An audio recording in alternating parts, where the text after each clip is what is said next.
today to welcome back Ian Gordon to Berkeley. He's a Berkeley alum, and he is currently an editor and reporter with Mother Jones. His work on Latin America has appeared in ESPN the Magazine, Slate, and VanityFair.com. And he's going to be talking today about a topic we don't usually see as part of our program, but it's really exciting that we get to have you back here, about baseball in the Dominican Republic. So please join me in welcoming Ian. Thank you. Thank you. Well, first of all, I just wanted to thank everyone here at the center for having me. A couple years ago, I was a master's student here at Berkeley in Latin American Studies, and never anticipated my first talk at the center would be on baseball, since I studied return migration to the Guatemalan highlands. So, one of the things I think is interesting whenever you kind of hear about a story that journalists worked on is kind of how they got to that story. So I just want to kind of give you a brief overview of how it is that I came to write about baseball in the Dominican Republic and the problems that Major League Baseball has had on the island. I got my start at ESPN the Magazine out of college, and one of my first kind of big reporting trips was to Venezuela to study, to report on, not to study, baseball in Venezuela. And there was a kind of a burgeoning crop of Venezuelan baseball players in the major leagues at that time, 2004. So I went to kind of help out a reporting team as one of the only Spanish speakers at the magazine. And after that kind of led to a Fulbright experience that I had in Venezuela, studying steroid use at baseball academies in Venezuela, which eventually led to a feature that I wrote for ESPN on that issue. And I've done other reporting in other parts of the Caribbean on baseball. So it's always been kind of there. Then I came to Berkeley. It was kind of a detour, but a much needed one. And then about a year and a half ago, I started working at Mother Jones, which is based here in the Bay Area in San Francisco. And right before I started working at Mother Jones, I had been on Twitter and I saw about the death of this prospect, this 18-year-old prospect named Yewri Guillén. He played in the Washington Nationals system, and he died apparently of bacterial meningitis, which is very unusual for any athlete to die of a brain infection, let alone someone who is playing for a major league team at their academy in the Dominican Republic. So I thought that something was a little odd.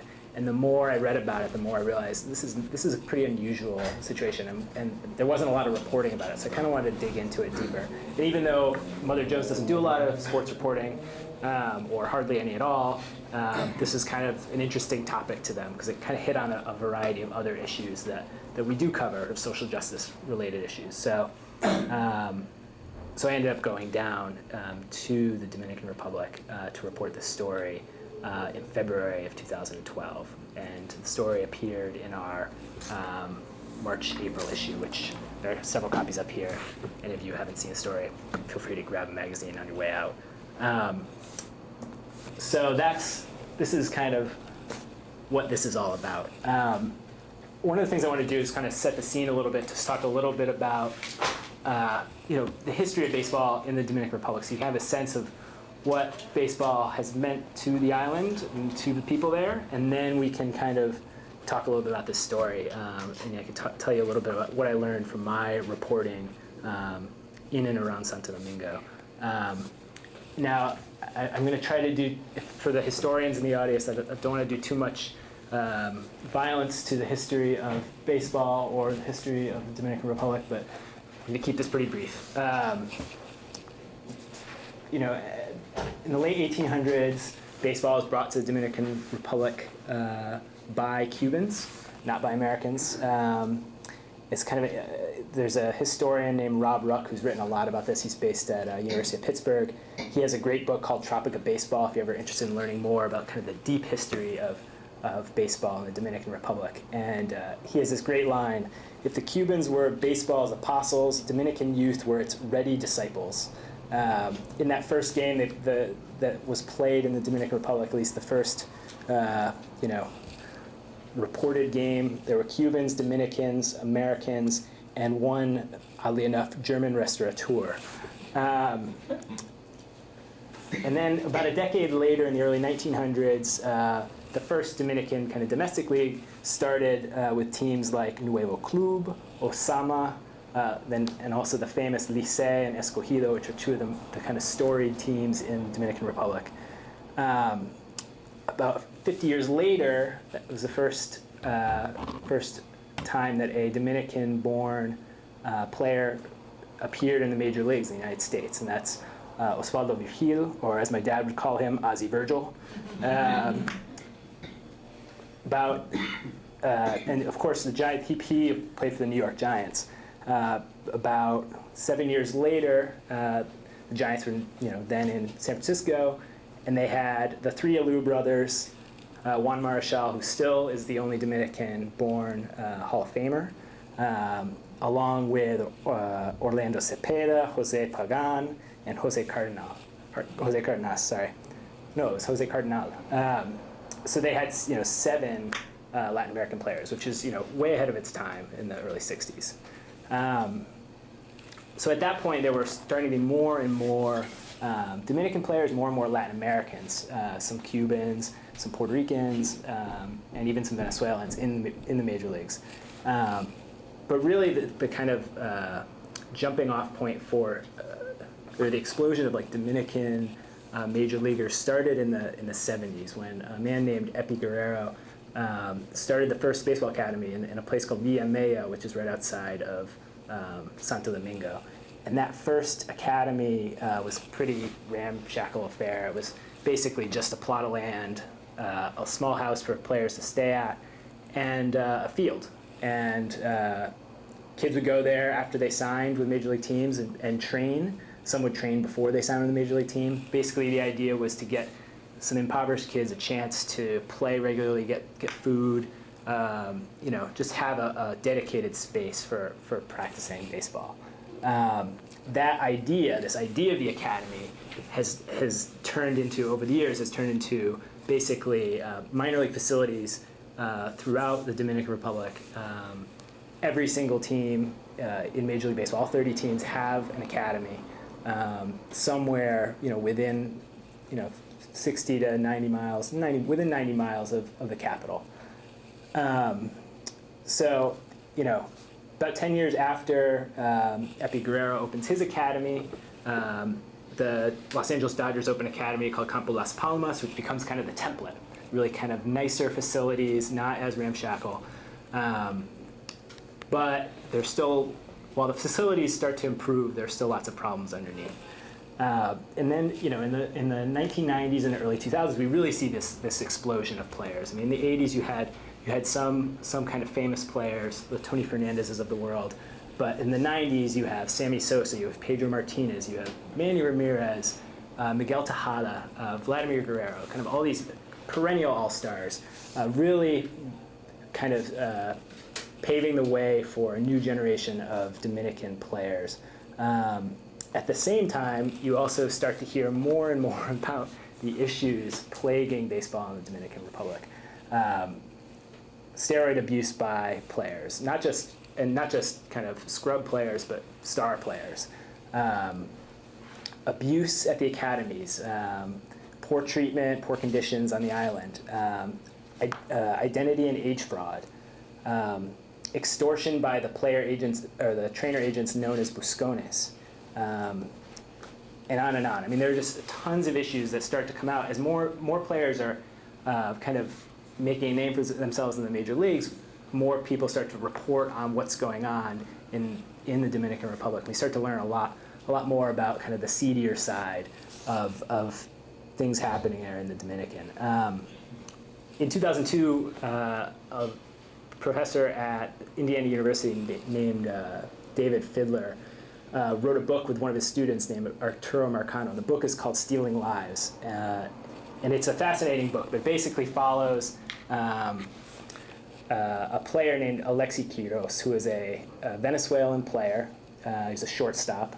And he was signed to the Chicago Cubs. And the Chicago Cubs didn't have an academy in Venezuela, so they shipped him to the Dominican Republic, which at the time Venezuelan players were calling Vietnam because of the poor conditions.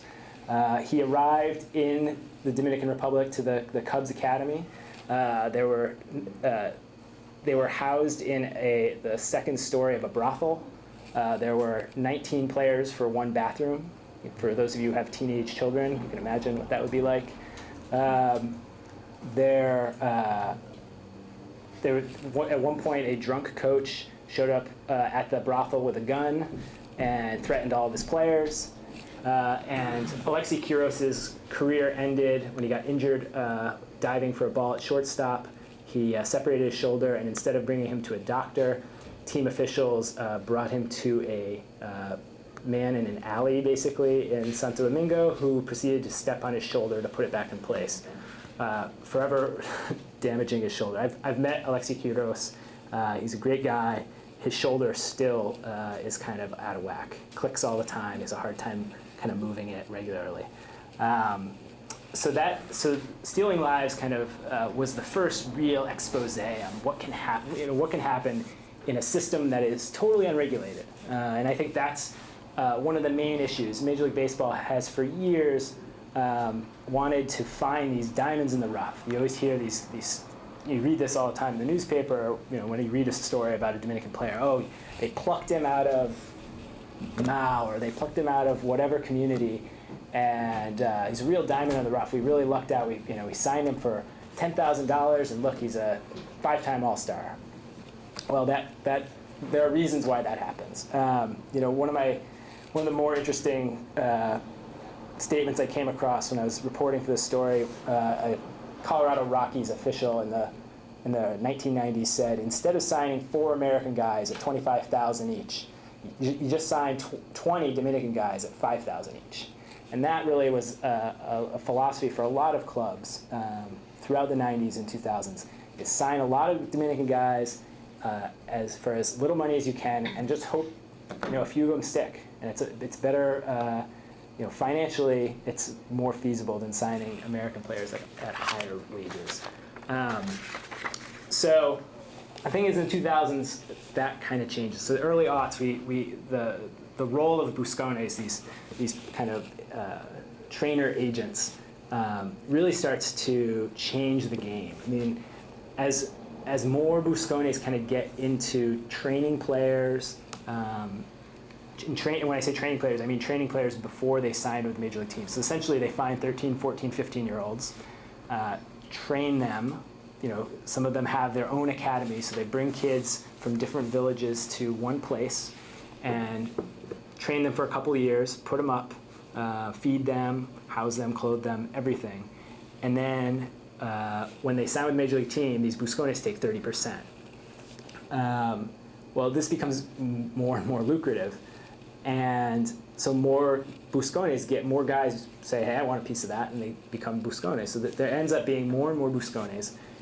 And the price of players starts to go up. There's more competition. Players are better trained. I mean, even though some of these Buscones don't really know what they're doing, they do feed kids. They do, get them working on drills every day. And so, players are better. And so they start earning more and more from major league teams. With that, though, the Buscones start to get more power. And there are quite a few kind of unscrupulous Buscones, particularly in the late 90s, early 2000s, who are feeding their players steroids, who are telling their players to lie about their age or identity, who are skimming bonus money off of their signing bonuses. So there are a whole raft of abuses that go with the rise of the Buscones. And so in 2009, Sandy Alderson, who used to be, he's been a general manager for a bunch of teams, but currently the general manager of the New York Mets. He used to work for Major League Baseball. When he worked for Major League Baseball, he went down to the Dominican Republic to kind of fix things. And he basically went down there, and Sandy's an old Marine, and he's got this kind of swagger to him. And well, let's just say that the Buscones and lots of Dominicans did not appreciate the kind of imperial way that Sandy Alderson walked into the situation and said, this needs to be fixed. He wrote a report that suggested restructuring the Dominican office, regulating the Buscones, curtailing corruption. he didn't really give suggestions on how to do that, but he said, hey, there shouldn't be corruption. And improving the educational programs at the academies. That was 3 years ago, 3.5 years ago. Not a lot of that has happened. Basically, Major League Baseball said, thank you, Sandy. We appreciate your report. I'll put it over here, and we'll move on. And that's what's happened. And they can point, Major League Baseball likes to be able to point to the report and say, we've done research on this. But in terms of following up, not so much. So in 2010, I mean, let's just kind of put this up there because I think it's interesting. I think it brought people's kind of brought the idea of Dominican players to a larger audience. The feature film Sugar came out, which if you haven't seen it, I definitely recommend it. A year later, Yewri Guillén died. And then in 2012, a really interesting documentary called Ballplayer Pelotero came out. And I actually would like to show a brief clip of it because I think it's, I actually think it's just really, it gives you a good sense of like what is going on the island and just a good sense of what these kids' lives are like. Even the trailer, I think, does that. So if you guys don't mind, I'm going to play this. I think we just need the lights. Oh, sorry, probably the volume. Switch sound. Yeah. That's not good.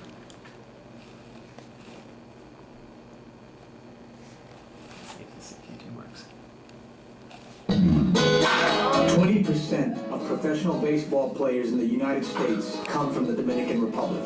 Over 100,000 young players, or peloteros, all have one dream: to sign a professional contract on July 2nd. This is the story of two peloteros.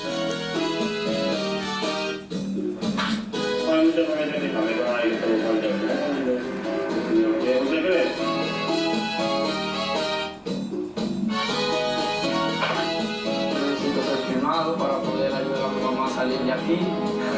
Loco. Ellos no quieren joder y vaina.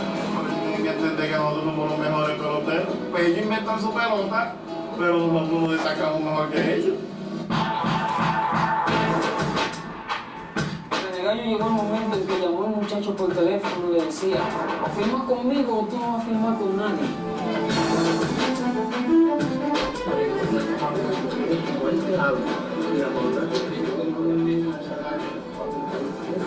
Ricardo, porque que salió en ESPN, como que mi grasa no tiene esa edad. He was born on the 50s. He was supposed to be somewhere in the middle. It's a little odd. Eso es una mafia.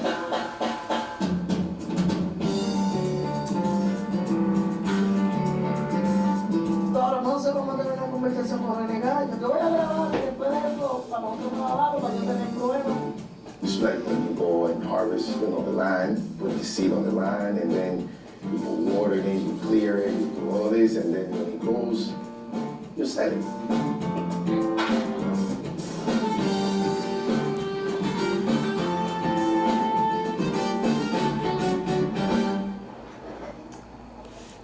So the gentleman at the end who was talking about, who gave the analogy, the kind of farming analogy about selling players, plays an interesting role in the story that I wrote. His name is Aston Jacobo, and his father was kind of one of the pioneers of training baseball players in the Dominican Republic. And Aston Jr. actually, Aston Jr. grew up in the Bronx and is quite a character, as you could probably tell, and provided me a whole lot of fodder over many, many beers.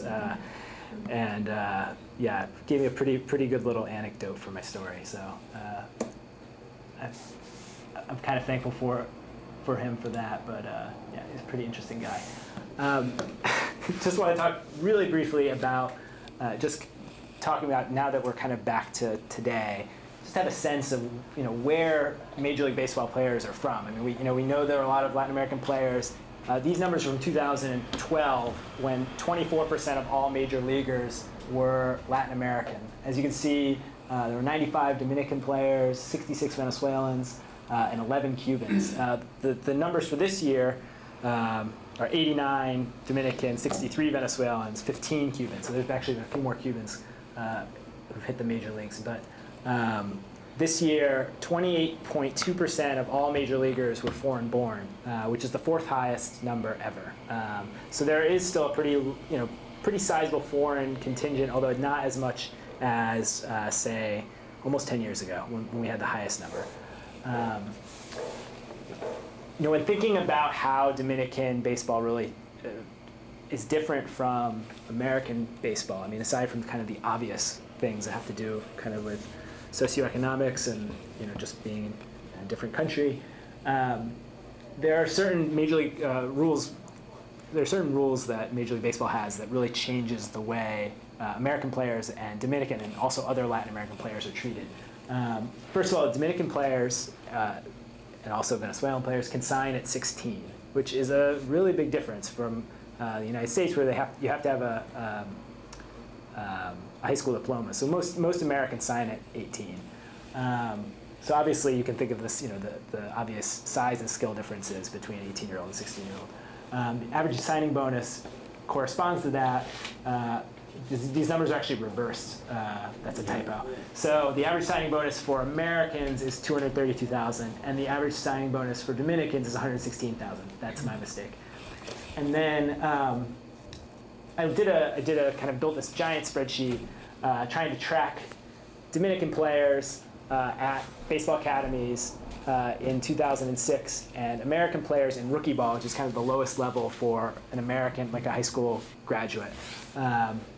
And from 2006 to now, just 2.6% of those players, those Dominican players, made the major leagues, whereas 11.5% of those American players made the major leagues. It kind of looks like this. So we're talking about 906 American players and 832 Dominican players. You can see that only 45.8% of those 832 Dominican players actually even made it to the United States. A lot of them just play in an academy for a year or two and then are released, and the team has nothing to do with them ever again. Whereas almost 70% of all Americans made it one level, made it to A-ball. But you can see at every level, Americans are represent a much higher percentage than are Dominicans. Which kind of brings me to the story of Yewri Guillén. I just want to give you kind of a brief overview, and I do encourage you to check out the story if you haven't already, to get kind of more of the extra layers of this, because it's pretty complicated. I don't want to get too in the weeds here, because I do want to answer any questions that you all might have. So as I said earlier, Yewri Guillén was signed by the Washington Nationals in 2008.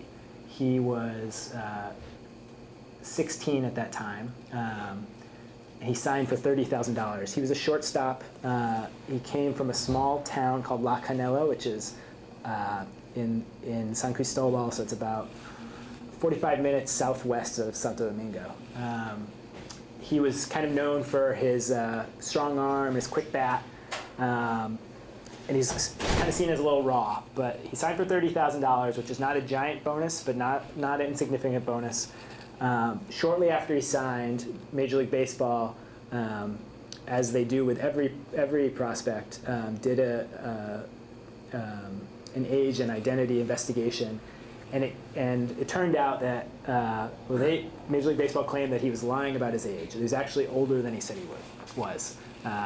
It's a lot of these investigations turn that up, or it turns out that they're inconclusive. A lot of times because of record keeping. A lot of times because families aren't that great about just having the right documents. But anyway, the result of the investigation was that Yewri Guillén had to sit out for a year. And instead of staying at home and playing at his home ball field, he actually went to the academy. They let him play there and live there. His family was pretty poor. His dad was like a motorcycle taxi driver, and his mom had a small store in front of their house. So he played at the academy, stayed there for a year, and as soon as his suspension was up, the Nationals told him, "We're shipping you to the United States." And he was like, "Great, this is terrific." So he gets his passport and his visa all set, and he starts to feel sick. He has a headache, and it won't go away. And he tells the coaches and the trainer, or sorry, the coach and the kind of management at the academy, I'm not feeling well, and they're basically like, yeah, you'll be fine. And a couple days later, he says, no, I'm really not feeling well. I have a really bad headache. So they're like, well, take some aspirin, drink this tea, and go see the trainer. And the trainer, is this guy who basically is kind of a masseuse. He's like, he's good at giving guys, rub downs after games, helping them out, to get loose and all that kind of thing. But he's not, he has no actual training.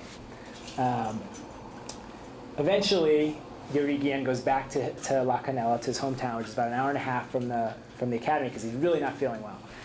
And he gets there, and he gets much worse really fast, to the point where the family decides it needs to take him to a hospital. The family takes him to Santo Domingo, to the kind of best clinic there, a place called Clínica Abreu. He's turned back because the family doesn't have the money to pay the fee to go into the hospital. So he then goes to another clinic where he quickly loses consciousness and is in and out of consciousness for a week. They have emergency surgery to release pressure on his brain. He dies a week later of a brain infection. At that point, they thought it was bacterial meningitis. Tragic death. And the team, says, basically responds by saying, this is, a tragedy. There's nothing we could have done. He got the best medical treatment. We did what we could for him. A month later, the team sends a representative to La Canela to meet with the family, and they hand a waiver over, just a document. He had yet to receive his signing bonus. He hadn't got his $30,000 yet because of this earlier suspension. They say, sign this, and we'll give you your signing bonus. So they signed a paper, didn't really read it. The paper said 3 things of note. 1, that he died of bacterial meningitis, but that he did not contract it at the academy. 2, that he received appropriate treatment from the team. And 3, that they waived all rights to sue the team or any of its employees over the death of their son. One of the things that I learned kind of in investigating this, and I didn't find this out until really late in the game, is that there are 30 teams in Major League Baseball. They all have an academy. In the United States, there are 189 minor league affiliates. Every single one of those minor league affiliates has a certified athletic trainer. Every single one. Of the 30 baseball academies in the Dominican Republic, only 9 have certified athletic trainers. So 21 of 30 teams don't have athletic trainers at the academies in the Dominican Republic, including the Washington Nationals. It's a really easy fix. And so when people ask me, what could the Nationals have done? They could have had, the same medical treatment that they would have had in Florida at their rookie league affiliate. They could have had, the same sort of facilities that, in terms of medical care, the same alliances with doctors. There's no team doctor in the Dominican also. So just to wrap up, kind of quickly, the obvious fix here, and a really easy fix, is just for Major League Baseball to say, hey, if you're going to have a baseball academy, whether it's in Venezuela, where there's still some academies, not as many, but still some, or in the Dominican Republic, you have to have some sort of alliance with a team doctor or with a doctor who can either come to the academy quickly, or you can get a player to that doctor in an emergency, as well as an on-site certified athletic trainer. Second, this one has been floating around for a while. There's still no regulation of the Buscones. Major League Baseball has, even though Sandy Alderson recommended that, it still hasn't happened. So it would be an easy fix to say that the Buscones had to, be certified in some way, at least, sign up to be a Buscone, have some tracking of who these guys are. If the Buscone, is suspected of agent identity fraud or, giving his player steroids or any of that sort of thing, you could suspend a Buscone. As it is now, guys get away with whatever they can get away with. And guys who 5 years ago, 10 years ago, were being accused of providing horse tranquilizers to their players are still, taking 35 to 40% cuts of players' bonuses today. Another thing is improved educational programs. believe it or not, some of the teams actually do offer education, some sort of educational program at the academies. Pittsburgh Pirates have a great academy, and they have a great educational program. It's mandatory that all of their players go to some sort of class starting at 4 in the afternoon from 4 to 6. For their players who've already gotten their high school diploma or the equivalent, they can take extra classes, but they do have to take some sort of class, whether it's, and generally, the way it works at most academies is they take English classes or something similar, but it's not really enough. I talked to one education advocate in the Dominican Republic who told me about meeting with top prospects about 6 or 7 years ago, and they were talking about how to manage their money and what you can do with this big signing bonus when you sign for $800,000, $1 million, how you can manage that. And one of the players raised his hand and he said, how do I open a bank account? And that was the base level that they were working with. Just how these kids, it's not a question of how do you manage your money, it's where do you put the money when you have it? How do you deposit a check? So the kind of level at which these kids are educated, a lot of it is at 13 or 14, they're going and playing with, at Buscone academies. So they're out of school from the time they're 12 on. Not many guys at that elite level are staying in school throughout the whole thing. You don't find that too often. And then finally, just two other things. This notion of the international worldwide draft. As it is now, players are free agents. They sign when they're 16. They can sign with any team and theoretically can negotiate with any team. Major League Baseball has basically proposed an international or worldwide draft. It's still unclear if it's going to be a draft that's just international players or if it's going to be a worldwide draft that includes U.S. players, Canadians, and all Latin Americans who haven't been draft eligible in the past. So the reason why Major League Baseball, one of the stated reasons Major League Baseball wants to do that is to cut down on things like identity fraud and bonus skimming because it'll be a kind of more fixed, more secure system for doing things. But the real reason Major League Baseball wants to do this is to keep bonuses down.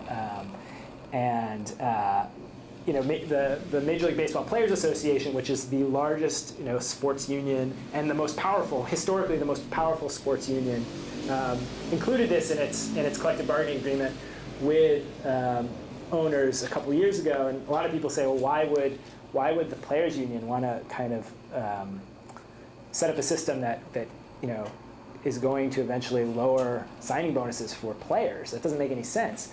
Well, the Major League Baseball Players Association does not represent Latin American players. They don't represent any amateur players. So essentially they're mortgaging the future of these players to help out their own players who they represent, which is Major League Baseball players. And the way it works is essentially if there's less money being spent at the signing level, so if their teams are spending less money on drafted players and Latin American prospects and the like, they'll end up spending more money on free agents. So they'll spend more money on established pros. So it's kind of the players' union way of getting extra money to major leaguers. And finally, the one thing that's just pretty egregious is there are, when Major League Baseball is trying to kind of put together a committee to decide what they're going to do with the international draft and all these sorts of things in the Dominican Republic and elsewhere.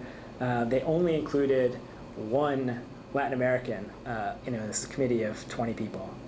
So, that is something that Major League Baseball has had problems with for a long time, even though they have great people, Lou Melendez, for example, or several other people in the kind of baseball hierarchy who could fill those roles.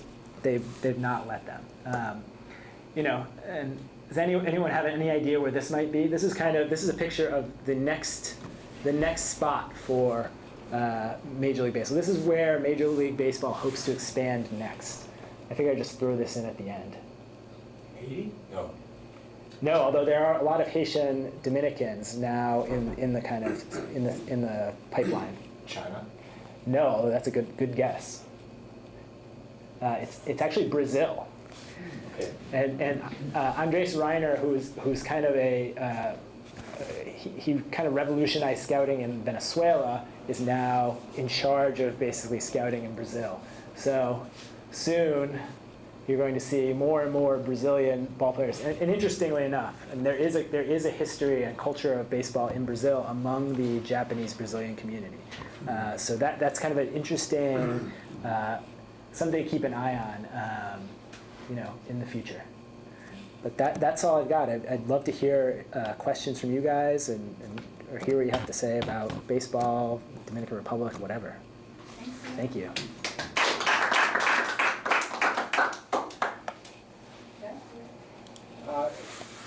Ian, it's wonderful to see your keen intelligence still gainfully engaged outside of the highlands of Guatemala in a very insightful way.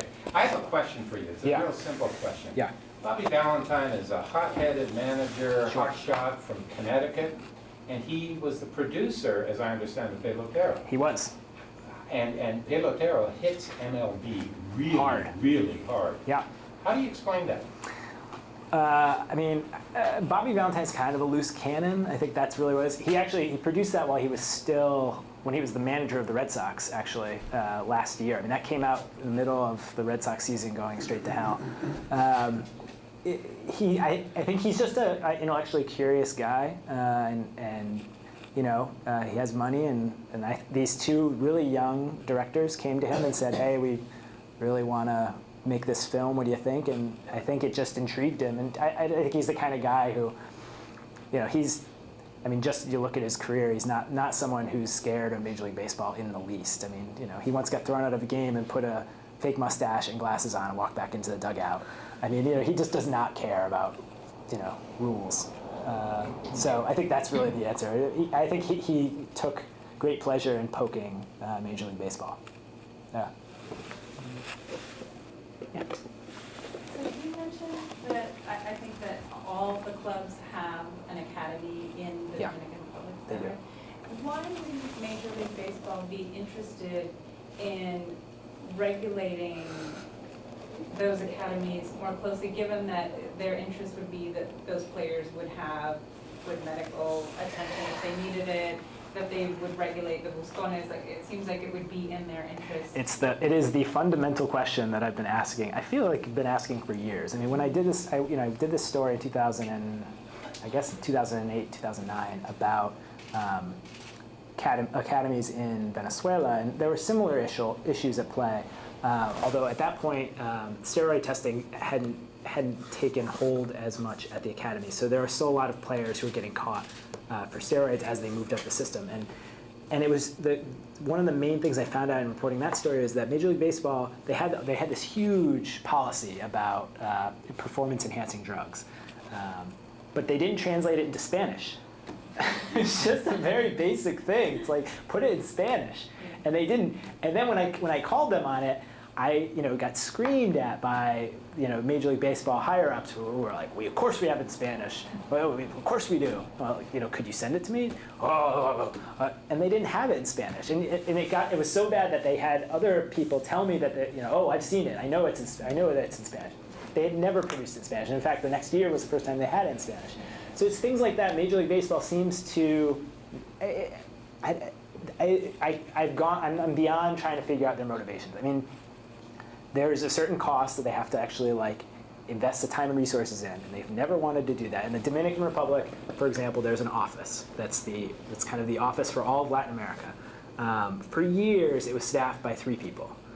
I mean, they're getting thousands of players. I mean, 40% of minor leaguers are from Latin America, and yet 3 people were running this office. It's absurd. And now the office has expanded greatly, but it's because they're spending all those resources on identity fraud, so just like identity investigations, and so they have 10 investigators working doing these investigations, as opposed to having one person whose job it is to make sure that the academies are safe, and that they have the proper equipment, and that they have, whatever. When I talk to the guy who runs the Dominican office, I had an interview with him that it was a long negotiation to get this interview.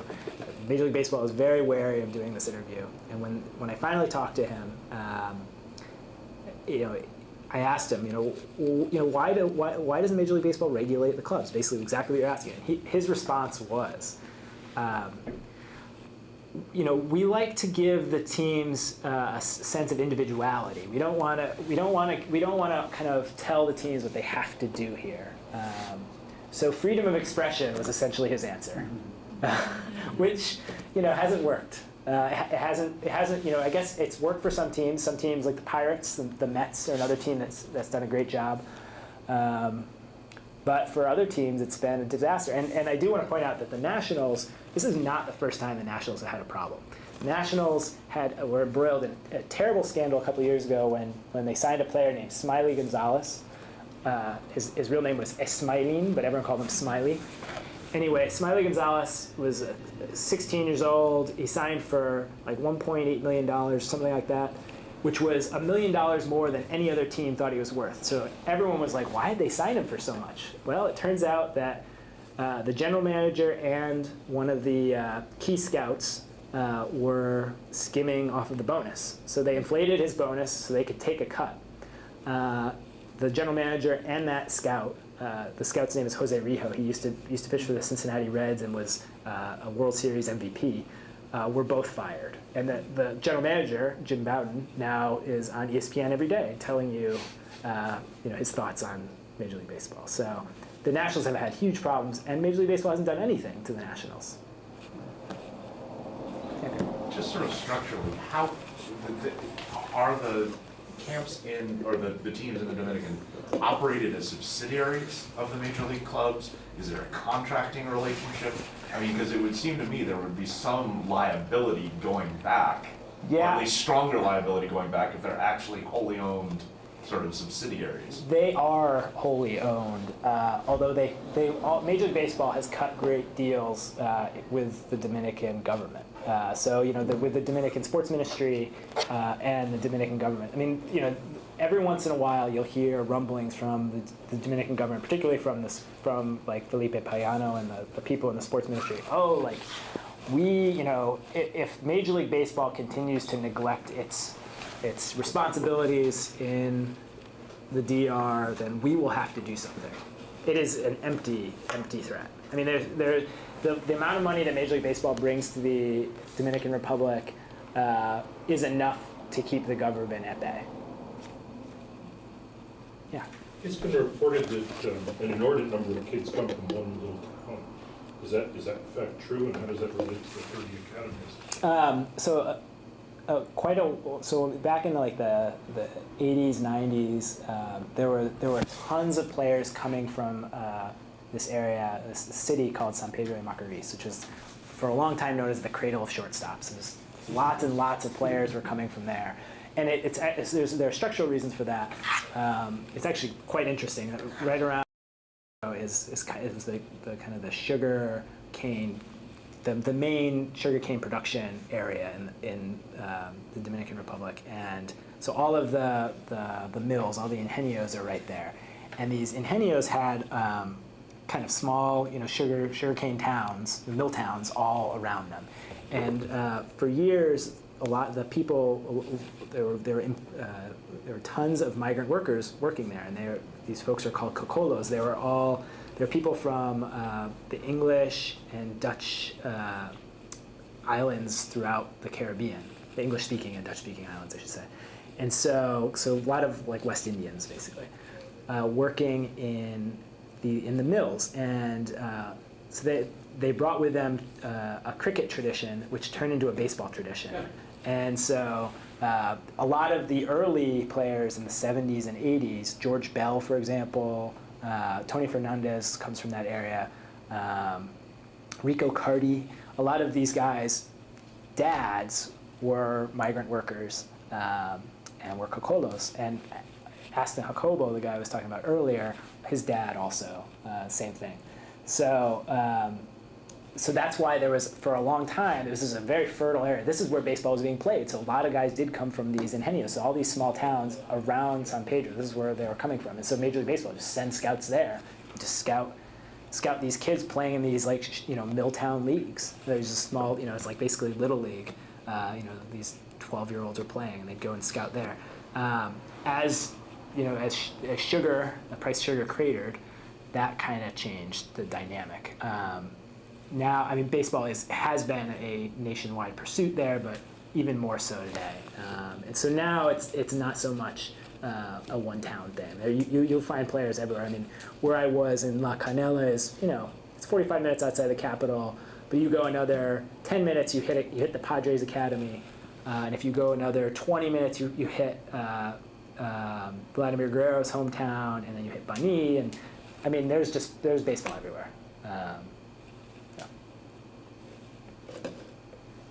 And what's the typical immigration status of Dominican players? Are they sort of smoothed through the process? Yeah, I should, since I'm also an immigration reporter, I should know the name of the exact visa. But they receive basically Major League Baseball obtains visas for players. There's a visa limit that basically Major League Baseball has like a certain number allotment of visas every year, and every year you'll hear of like 1 or 2 players who have visa issues, largely because they did something stupid in the winter to get to have problems with immigration. But essentially, yeah, it's rubber stamped. Major League Baseball deals with that for them. They have the waiver for like high skill employees. Yeah. I think that's something like there's this huge industry that's just dedicated to developing these athletes, these young athletes, into a very lofty, ambitious goal in Major League Baseball in America. So what happens to the kids that don't make it? So yeah, so if what do we say, that 2.6% make it to the major leagues? That means 97.5% didn't make it to the major leagues. Some of these guys take the money that they made from their signing bonuses and build a home and try to get a job. I mean, that's pretty much how it is. A lot of guys become buscones. You'd be shocked at how many players there. I met a lot of them while I was there. Ask a buscone what he used to do, and he said, "Oh, I was a ball player," which makes sense. But this is the education issue. This is why, many people are saying, what are you going to do about all these kids? This is why, if you're gonna support a system where kids are leaving school at 12 and 13, you need to provide some sort of education. And it's not good enough to say to the teams, do what you want, have some individuality. Give them the kind of system that you think is good. Because what happens is you have, what the vast majority of teams have is they'll have someone come in every day for an hour and they'll do survival English. Just the basic English, and most of it is baseball related. It's how to tell your teammate, that what you're going to do on a double play. It's how to say I've got it. It's very basic baseball English. So that's something that, although it is better than it was 10 years ago, it is still very problematic. Yeah. I have a big picture question, which is I spent a little bit of time thinking about the Caribbean, and Española is a really interesting place because on the western third there's Haiti, and the eastern it's the Dominican Republic, and this has to do with the proliferation of baseball. What was the virus that or the vector that led some countries to be Venezuela, northern Mexico at times, Cuba, Dominican Republic, and other countries to be known for making baseballs like Haiti. And what's the source of that discontinuity? Same island, in terms of how the origins of baseball and its success go. Well, you're the historian, so you should tell me. I don't know. I mean, it's something that I'm endlessly interested in, but it'd be pretty speculative on my part. I mean, I'm sure there's something to do with the historic tension between the Dominican Republic and Haiti. So I'm sure that the cultural flows is impeded by that tension. It probably has something to do with the United States relationship with Haiti versus the United States relationship with the Dominican Republic. And it also may have something to do with the fact that Cuba, Venezuela are, well, I shouldn't. Maybe it has something to do with there being more in common between Cuba and the Dominican Republic than Cuba and Haiti. Language, culture, that sort of thing, which led baseball to be transmitted from Cuba to Dominican very easily. But other than that, I'm not quite sure. It is interesting though. Yeah. Especially since the balls are all manufactured. I know, absolutely. Thank you so much. Thank you, everyone. Thank you. Appreciate it.